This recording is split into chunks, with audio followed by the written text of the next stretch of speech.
Vamos considerar essa situação. Um homem, ele possui 2 calças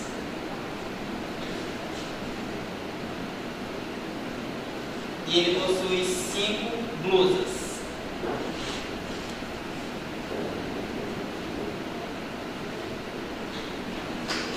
Um homem, ele possui 2 calças, 2 calças e 5 blusas. Aí ele quer sair para um evento à noite e ele vai, logicamente, usar uma calça e uma blusa. De quantas maneiras ele poderá se vestir? Bom, o que a gente pode fazer aqui? Eu vou dizer que se são 2 calças, vou dizer que é C1, primeira calça, C2, segunda calça. 5 blusas, B1, primeira blusa, B2, segunda blusa, e assim vai, até a 5ª blusa. B5.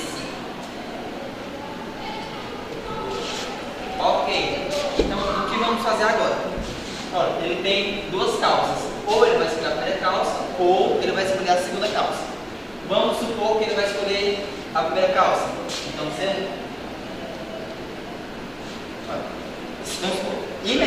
ele escolheu C1. Imediatamente após ele escolher C1, ele vai poder escolher qualquer uma das 5 blusas.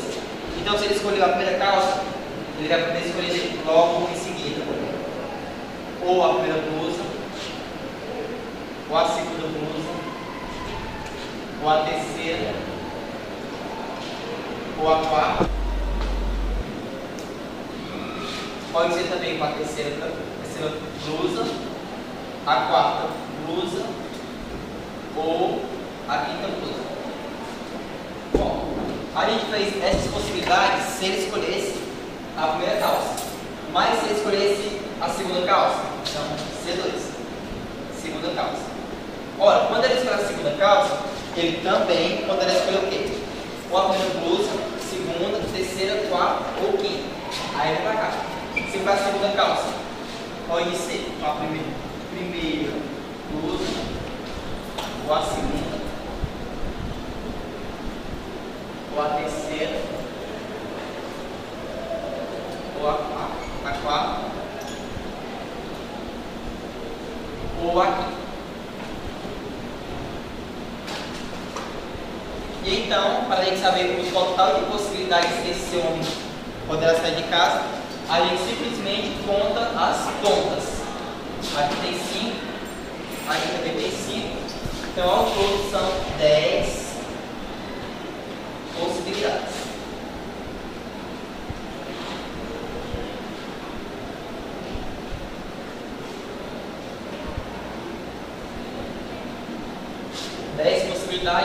E esse método que a gente usou foi o chamado diagrama de arco. Geralmente a gente faz o que? A gente coloca, no caso aqui, C1, aí embaixo coloca C2. Aqui você vai representar. Isso é o diagrama de arco. Mas será que sempre eu vou conseguir fazer isso usando um diagrama de arco? Se fosse, por exemplo, uma pessoa que fosse muito rica e tivesse 100 calças e 50 blusas, será que ia ser viável eu usar um diagrama de árvore? Não. Então, para situações mais complexas de contagem, a gente vai usar uma ferramenta matemática que se chama análise combinatória. No que é que a análise combinatória se preocupa? Se preocupa no estudo de contagem. Eu quero saber de quantas formas um evento pode ocorrer. Isso é a análise combinatória. E para começar a falar de análise combinatória, a gente vai começar a falar sobre o princípio fundamental da contagem, ou melhor, o PFC. Bom, o PFC. Olha, primeiramente, em qualquer livro do ensino médio, livrozinho básico do ensino médio, você vai ter essa definição. Se você for um aluno que quer algo a mais, eu lhe recomendo Fundamentos de Matemática Elementar. Só que se você for um aluno que exige mais ainda, eu recomendo Análise Combinatória do Augusto César Morgado. Um livro altamente complexo e muito rigoroso de análise combinatória. Ok, então o que é PFC? Então vamos considerar aqui dois eventos ou acontecimentos A e B.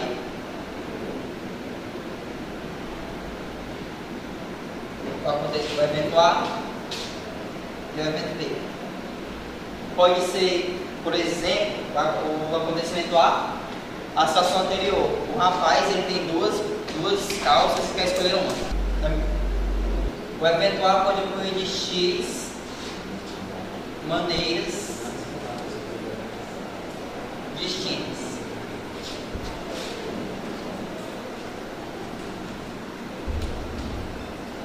E o evento B pode ocorrer de Y maneiras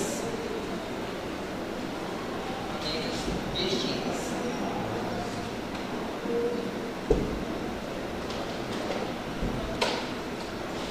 Ora, então o que é que diz o PFC? Ele diz que o total de ocorrência dos eventos A e B sucessivamente é dado simplesmente pelo produto X vezes Y. Ou seja, eu pego as possibilidades dos dois eventos e multiplico. Logicamente ele define dois eventos, isso aqui pode ser generalizado com quantidade qualquer de eventos, 10, 20, N. Ok. Só que nem sempre, aí a gente vai pensar, eu tenho um evento, aí eu vou contar as possibilidades e eu vou multiplicar com outro evento. Nada a ver isso. Tem alguns casos que a gente vai somar possibilidades, que a gente também chama de princípio aditivo. O que é esse princípio aditivo?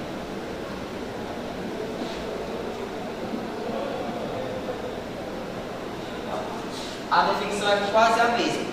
A gente tem dois eventos. De novo, o evento A e o evento B. Aí o evento A pode ocorrer de X maneiras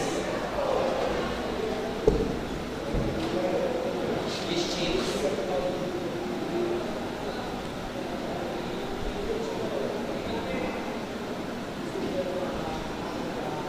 E o evento B pode ocorrer de Y maneiras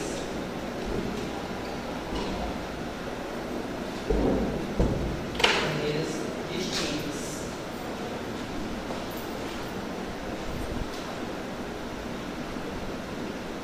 E a gente vai dizer que os eventos A e B são mutuamente exclusivos.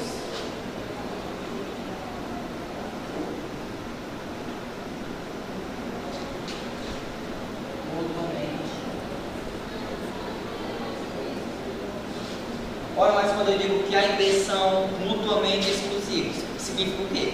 Ora, que os eventos A e B, eles não ocorrem ao mesmo tempo, ou a ocorrência de um deles exclui a ocorrência do outro evento. Se A e B são mutuamente exclusivos, e se o evento A aconteceu, então ele excluiu a possibilidade de o evento A ocorrer. O que diz o PFC? Então, o total de possibilidades de ocorrer A ou B é dado por X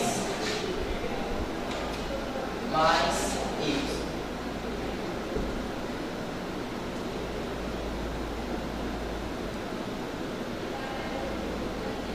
Aí a gente geralmente o princípio aditivo quando são mutuamente exclusivos e quando a gente tem a ideia de escolhas, opções. Ou o rapaz faz isso, ou ele faz isso, ou aquilo. Ou quando a gente tem etapas separadas. Vai acontecer isso, aí separadamente acontece isso, separadamente acontece isso, e aí vai. Beleza. PFC, princípio aditivo. Exemplo 1.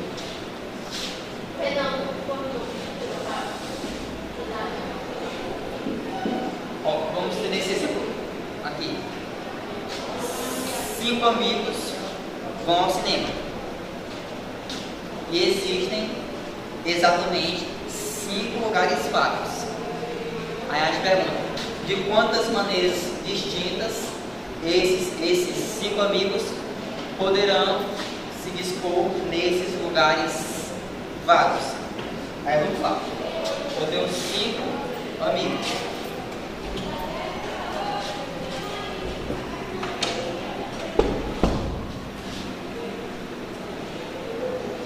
Amigos, e eu tenho 5 lugares vagos. Aí vamos dizer assim, eu vou começar por isso aqui, ó. Eu vou dizer que isso aqui é o primeiro lugar, segundo lugar vago, terceiro lugar vago, o quarto lugar vago e o quinto lugar vago.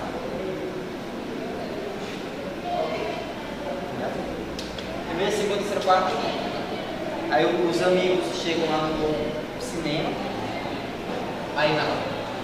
Se o primeiro amigo chegou, ele vai poder escolher qualquer um desses locais. Então ele vai ter o quê?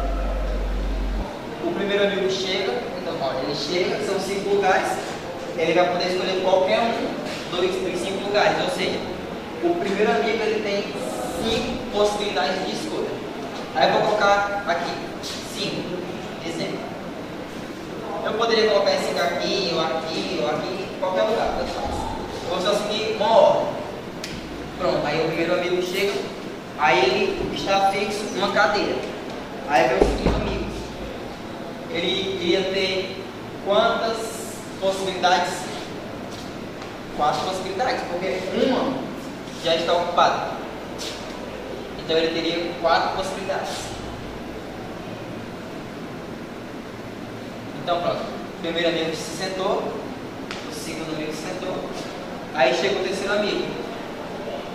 Ele ia ter quantas possibilidades? Ele poderia ter 3 possibilidades, e 2 já estão ocupadas, terceiro amigo. Aí vem o quarto amigo. Ele vai ter quantas restantes? 2. Então, o quarto amigo ele vai ter 2 possibilidades de escolha. E por último, o quinto amigo.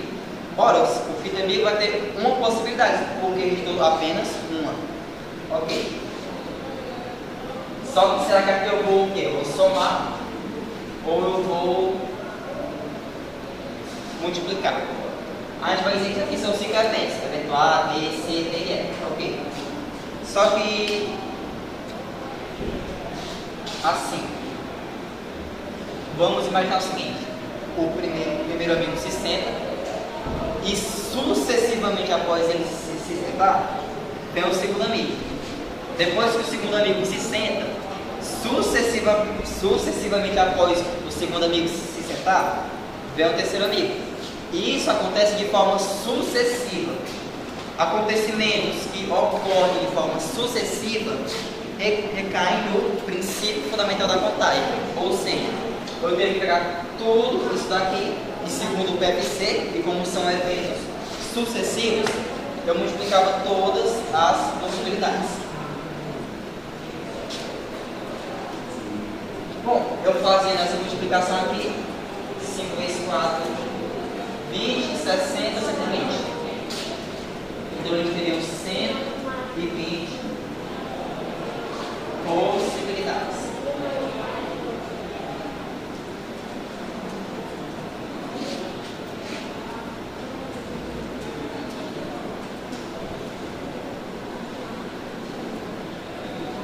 Exemplo 2.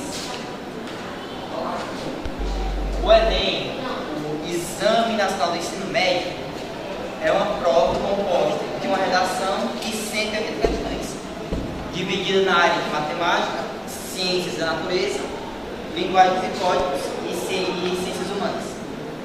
E cada questão apresenta 5 alternativas, das quais uma está correta. E, logicamente, o resto está errado. Aí imagine, hipoteticamente, que uma pessoa vai fazer o Enem, só que ela não esteja nem aí, não estou a fim de fazer. E ela vai pegar o Enem todinho e vai chutar aleatoriamente todas as questões. Vai chutar. Aí pergunta: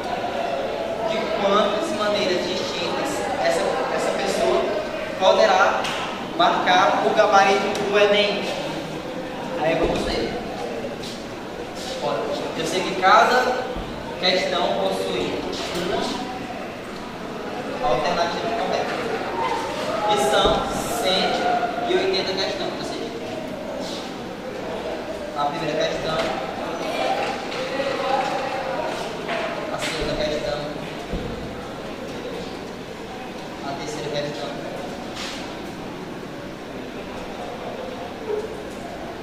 a quarta questão, quarta questão. Isso vai até a questão de número 180. Pronto, 180 questões. Aí a pessoa chega na prova, para a primeira questão, ela teria quantas possibilidades? 5. São 5 alternativas, ela vai chutar uma. Então ela teria 5 possibilidades. Essa primeira questão. Ela vai para a segunda questão. Quantas possibilidades ela teria para a segunda questão? 5 possibilidades. Porque ela pode ter acertado ou errado por acaso a primeira questão. Só que, independentemente dela acertar ou errar, ela terá sempre 5 possibilidades para a segunda questão. Não vai mudar nada. Terceira questão. Ela terá também 5 possibilidades. Quarta questão, 5 possibilidades. Uma questão lá no meio, a questão 120, ela teria quantas possibilidades? 5 possibilidades. E para a última questão, ela teria quantas possibilidades? 5 possibilidades. São 5 alternativas, ela vai chutar 1. Ok. Só que essa questão, eu tenho 180 eventos. Só que isso vai ocorrer de forma simultânea. Ela responde a primeira questão, aí depois que ela responde a primeira questão, ela responde a segunda, e depois a terceira, e depois a quarta, e depois a questão de número 180. Ou seja, isso aqui vai se encaixar no PFC. São eventos sucessivos, então eu vou pegar todas as possibilidades e vou multiplicar. Então quanto é 5 vezes 5 vezes 5? 180 vezes, simplesmente 5, repete a base e soma os expoentes. Como são 180 vezes, 5 elevado a 180. Ou seja, isso é o total de possibilidades de uma pessoa chutar toda a prova do Enem. Bom, vamos falar um pouco sobre fatorial. Basicamente, fatorial serve para simplificação de cálculos. É muito comum em análise combinatória a gente fazer uma multiplicação de um número pelos seus antecessores. Tipo, aqui faz assim, 5 vezes 4, aí um número pelos seus antecessores.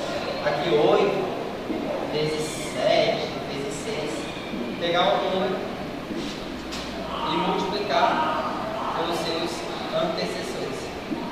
Isso é muito comum em análise combinatória. Aí surgiu a definição de fatorial. Ora, o que é fatorial? A gente vai considerar um número natural. Um número natural. E esse número natural ele vai ser maior ou igual a 2.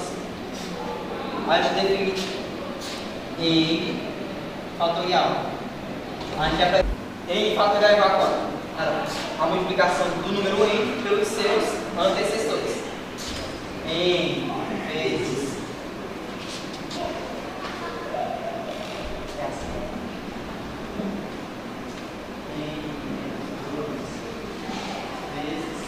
aí vem 2 vezes 1. Pronto, isso aqui significa n fatorial. Eu vou pegar um número natural e multiplicar pelos seus antecessores. Tá aqui em 8 fatorial. Vai ficar 8 vezes 7 vezes 6 vezes 6 até o número 1. Eu vou pegar basicamente o número e fazer a multiplicação dele com todos os números que vêm antes dele, até chegar no número 1. Ok? A gente diz aqui que esse n tinha que ser maior igual a 2. Se esse n fosse 1 ou esse n fosse igual a 0, a nível de ensino médio a gente vai definir que, por convenção, 1 fatorial é igual a 1 e 0 fatorial também é igual a 1. Isso aqui vai ser uma convenção a nível de ensino médio.